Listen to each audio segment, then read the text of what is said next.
Question 22.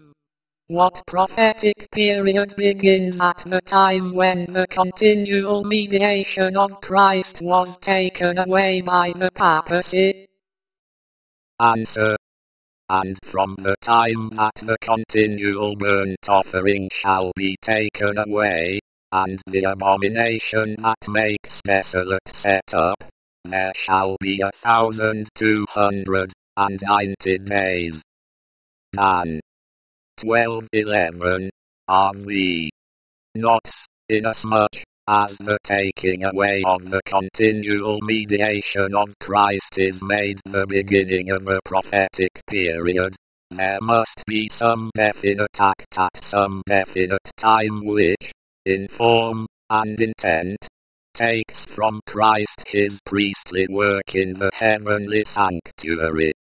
This act was the official decree of an ecclesiastical council held at Rome in AD 503, by which it was declared that the Pope was judged as God's vicar, and could himself be judged by no one. See Hardouin's Councils, Vol.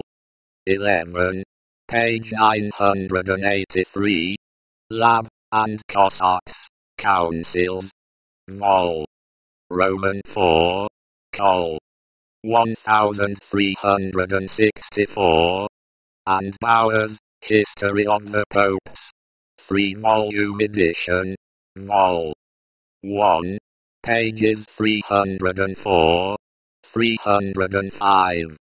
The work of Clovis, King of the Franks, who earned for himself the title of the eldest son of the church, by his campaigns to subdue the kingdoms hostile to the papacy, contributed much toward putting into practical effect this claim of the papacy, which finally resulted in establishing the Pope as the head of the Roman priesthood, which has usurped the priestly work of Christ, and has established another system of mediation in its place. This work of Clovis came to its climax in the year 508, and this year therefore becomes the natural one, from which to date the 1,290 years of Dan. 1211, which would accordingly end in the year 1798, at the same time as the 1,260 years of Dan. 725.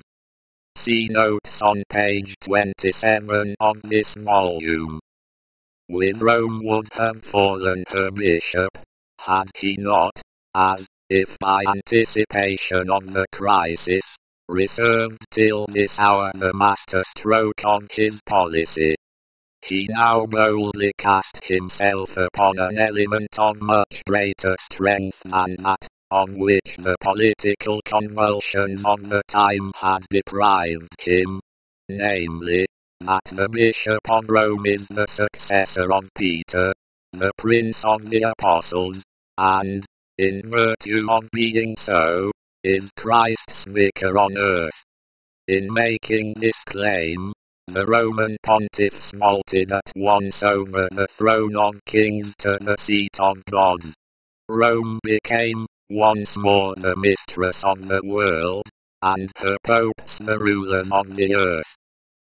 The Papacy, by J. A. Wiley, page 34.